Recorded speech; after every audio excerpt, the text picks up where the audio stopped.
Hello friends, আমি সুস্মিতা। আমার চ্যানেলে আপনাদেরকে স্বাগত। আজকে তৈরি করে দেখাবো ডিমের খুবই সুস্বাদু রেসিপি ভাপা ডিমের রসা। এটি রুটি বা ভাত যে কোনোর সাথে খেতে পারেন। এটি ডিমের একটি নতুন রেসিপি। সবাই গোটা ডিমের রসা খেয়েছেন, কিন্তু একবার এই ভাপা ডিমের রসা করে খেয়ে দেখবেন, খুব ভালো লাগবে।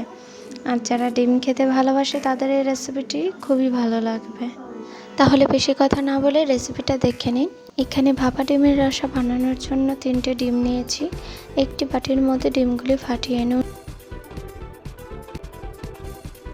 তার মধ্যে নুন হলুদ দিয়ে ডিমটিকে ভালো করে গুলিয়ে নিতে হবে। তারপর টিফিন কৌটোর মধ্যে দিয়ে টিফিন কৌটোর ঢাকনিটি আটকে একটি প্লাস্টিক দিয়ে টিফিন কৌটোটিকে বেঁধে নিয়ে ফুটন্ত গরম জল বা ভাতের হাঁড়ির মধ্যে টিফিন কৌটোটি 7-8 মিনিটের মতো গরম জলে রেখে তুলে নিতে হবে।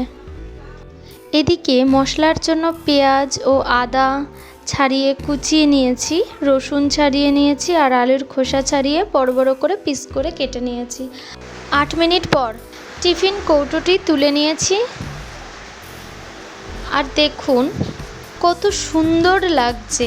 আর এটিকে পিস পিস করে কেটে নিয়েছি। দেখে মনেই হবে না যে এটা ডিম না পনির।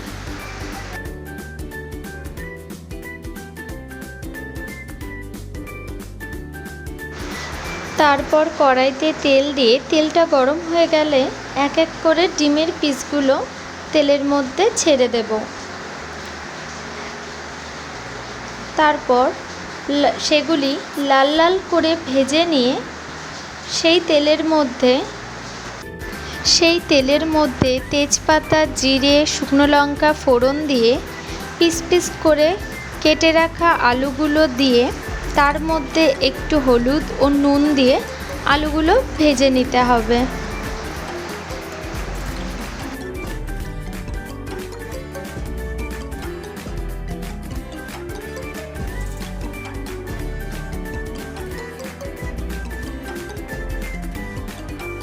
আলুগুলো ভাজা হয়ে গেলে তার মধ্যে এক এক করে পেঁয়াজ বাটা, রসুন বাটা, লঙ্কা বাটা, জিরে ও আদা বাটা, হলুদ, নুন দিয়ে ভালো করে আলুটা কষিয়ে নিতে হবে।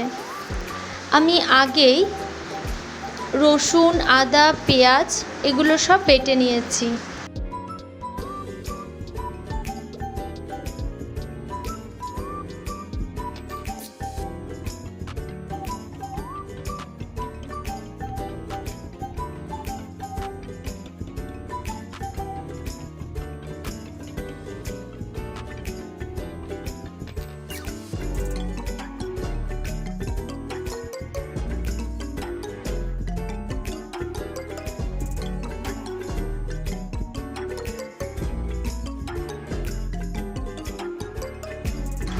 আলুগুলো ভালো করে কষিয়ে নিয়ে তার মধ্যে পরিমাণ মতো জল দিয়ে ফুটিয়ে নিয়ে তার মধ্যে ভেজে রাখা ডিমের পিসগুলো দিয়ে শেষে দারচিনি, এলাচ বেটে দিয়ে দিতে হবে।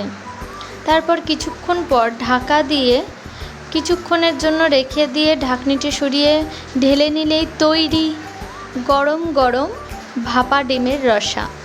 খেতে কিন্তু খুবই ভালো লাগে। একবার বাড়িতে ট্রাই করে দেখতে পারেন সবাই।